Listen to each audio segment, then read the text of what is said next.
This video is sponsored by G2A.com, where you get great games at a cheap price. I'll leave a link in the description in case you want to check it out for yourself. Kirby. He's one of my favorite video game franchises of all time. He has so many great games, but today, instead of playing any of those great games, I thought it'd be cool to go online and play some random Kirby Fan games that I found on the internet. So, I don't know if they're going to be good or bad, but let's find out, shall we?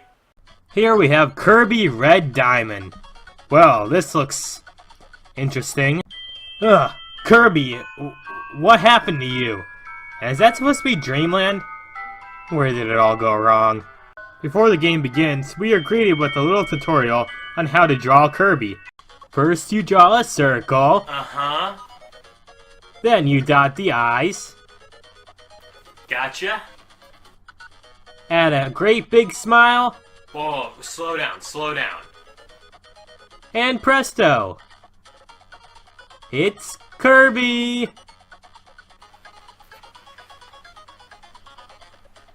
Can you see it? Then the game finally starts and oh my, what have I gotten myself into? The game is pretty much a copy and paste of Kirby's Adventure on the NES, but it's a whole lot worse. The biggest problem with the game is the frame rate. It runs super slow, and even the music sounds awful. Sometimes the game will completely freeze, causing you to restart the entire thing all over again. Other than that, there really isn't much to talk about here. This game is literally just a crappy version of Kirby's Adventure. So, why ever call it Red Diamond? What a letdown. Up next, we have Kirby Invaders from the Dark. It's a really awesome and standard Kirby fan game. The story of the game is pretty straightforward. Just your typical Kirby game. Kirby's sleeping one day and then BOOM! Evil stuff happens! As stated before, this is your typical Kirby game. Platforming, copy abilities, and destroying everything in your path. The game itself is actually a lot of fun, but there are two complaints I have with this game. One being the levels are way too similar to one another. Several times it felt like I was playing the exact same levels as before. And the second one being there are way too many tutorials in this game. You'll need to learn to use the lost abilities of the land if you want to save it. Yes, I know that. Enough with all these stupid tips! But overall, I definitely had fun playing this game. It reminds me of one of those old school Flash games that I always used to play as a kid. And that's great. One of my favorite video game franchises of all time is Sonic the Hedgehog. But this isn't about him now, is it? But here's a really cool hack called Kirby and Sonic the Hedgehog. Now, some of you may be thinking, oh man, it's just a different sprite, come on! Well, no, that's not the case here. In this hack, Kirby has his own normal moveset. He can suck up things from huge distances and float around. Although he does run fast, like Sonic, but hey, I kinda like that, to be honest. Other than that, this game isn't any different than the original Sonic the Hedgehog. There's also a Kirby and Sonic 2, which replaces Tails with Waddle Dee. Aw, how cute. And that's just amazing, in my opinion. Now, one of the most hacked games of all time is Mario 64. Most of these hacks range from awesome to meme overload to, okay, what the heck is this? So, here we have Super Mario 64 Kirby Edition. That's right, now you can play as Kirby in Mario 64. Oh yeah, my lifelong dream is complete! Now, to be honest with you all, there's nothing that special about this game. Kirby's just a reskin of Mario, so basically his movesets are Mario's moveset in this hack. Sure, you can ride the Warp Star, but it's really just a Koopa shell, to be honest. The game did, however, replace Mario's sound effects with Kirby's, which is pretty cool in my opinion.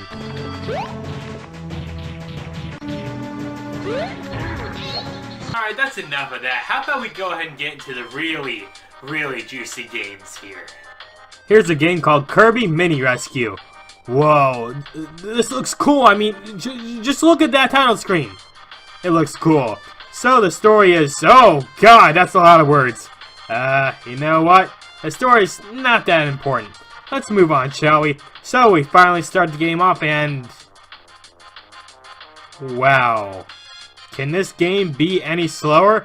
I mean, imagine if any of my videos were this slow. Hey, what's up, everyone? I'm SuperSonicJB. Seriously, this entire game runs at like 3 frames per minute. Plus, half the time the buttons don't even work. There's also a bunch of little Kirbys everywhere. I guess this is where the mini part comes into play. And you have to collect them all, but here's where the twist comes in. They won't follow you very well. Half the time I even played this game, the mini Kirbys would not move. You okay there, little buddy? You seem to be having trouble breathing? I pressed literally every button on the keyboard until I finally figured out that all you had to do was press down. That's it. All I had to do was press down.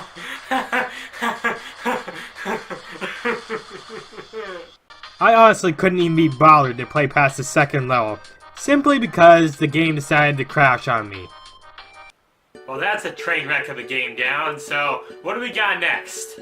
Now, of course, we can't forget the one and only classic, Kirby Asteroids. Okay, in all honesty, this game is just a top-down aerospace shooter similar to the ones you'd find in an old arcade back in the 80s. Wow. Just look at the scenery here, folks. This game is definitely, in no way, shape, or form, looks like it was made in Microsoft Paint. I give it 5 stars for sure, definitely. Okay, now that we're done with that, how about we talk about a very unique and cool Kirby game. Kirby Cosmic Chaos. This is a really short 2.5D Kirby fan game that was unfortunately never finished. The awesome thing about this game is the multiplayer mode. You can control Kirby and one of the several different kinds of enemies throughout the Kirby series. Very similar to Kirby Star Allies or Return to Dreamland. Heck, it's really such a shame this game never got finished because it had so much potential. It also reminds me a lot of that canceled Kirby game that was originally going to be on the GameCube back in the day. Oh well, I guess this fan game will forever go unfinished, but it'll definitely live in our hearts. Alright, well that was a lot of fun, but I do have one more game I wanted to talk about here real quick, and this one I'm actually really excited for. Up last on our list we have Kirby, the Dream Battle. And let me tell you, this game right here, it's really good. This game is a 2D fighting game where you can play as literally anybody from the Kirby game series. Also Mega Man. I don't know why though. Most of the characters in this game need to be unlocked, and the way to unlock them is to play through the different tournaments as the unlocked characters. Heck, every time you start off a tournament as a character, you get a cool little intro cutscene specifically designed from that character you chose. It's kind of like there's a story mode for everyone here, which there basically is. The game also controls really smoothly. Of course, it helps that there is only a few buttons to master here and there. Overall, I really had a fun time playing through this game. It reminds me of playing through those old school fighting games from back in the day, and there's nothing wrong with that. This game was a lot of fun, and I just enjoyed it a lot.